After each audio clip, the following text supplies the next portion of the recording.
আজকে তোমাদেরকে চিংড়ি মাছের মালাইকারি করে দেখাচ্ছি। তার জন্য আমার লাগছে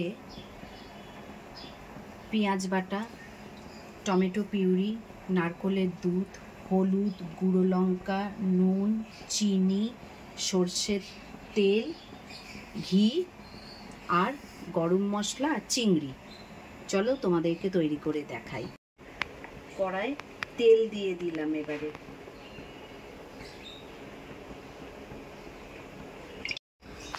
বন্ধুরা, তোমাদেরকে আদা বাটাটা দেখাতে ভুলে গেছি। আদা বাটাটাও লাগছে। এইবারে তেলটা আমার গরম হয়ে গেছে, তার মধ্যে আমি পেঁয়াজ বাটাটা ছেড়ে দিচ্ছি।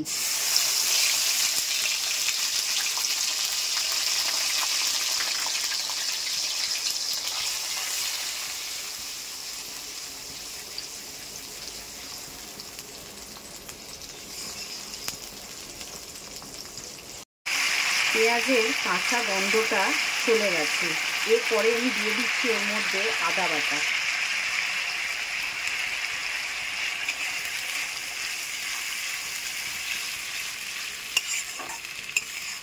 আদা বাটাটা ভালো করে আমাকে কষে নিতে হবে, যতক্ষণ না লেগে যাচ্ছে না।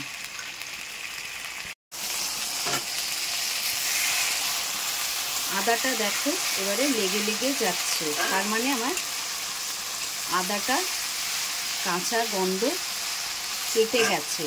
এবারে এর মধ্যে আমি হলুদ দেব,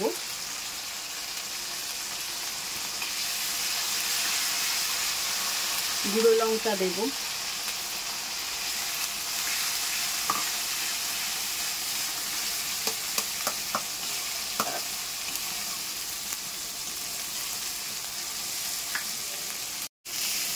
এবারে পরিমাণ মতন নুন দিলাম,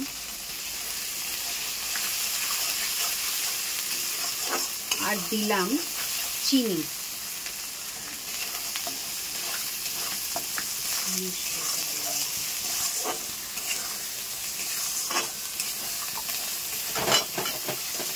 এরপর আমি দিয়ে দিচ্ছি টমেটো পিউরিটা।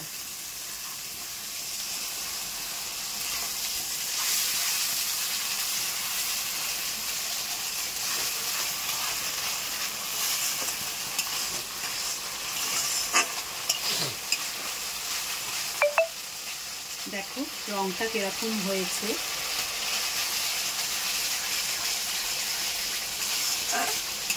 এর মধ্যে এবারে আমি চিংড়িগুলোকে দিয়ে দেব।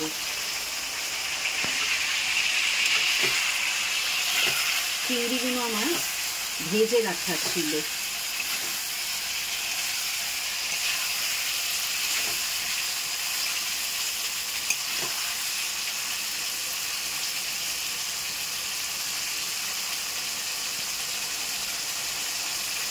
এর মধ্যে এবারে আমি দিয়ে দেব নারকেলের দুধটা অ্যাড করলাম।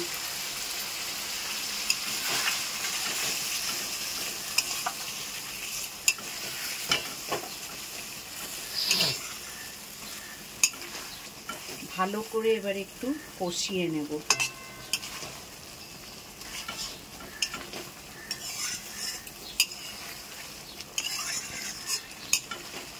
কষা হয়ে গেলে আমি আবার ফিরে আসছি।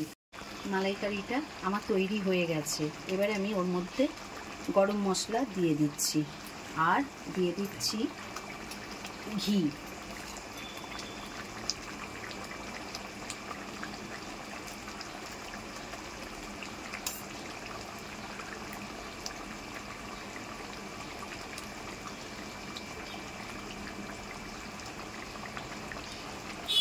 এবারে নাবিয়ে তোমাদেরকে দেখাচ্ছি। হ্যালো ফ্রেন্ডস, দেখো তো কালারটা কিরকম এসছে আমার চিংড়ির মালাইকারি। তোমরাও একদিন করে দেখো।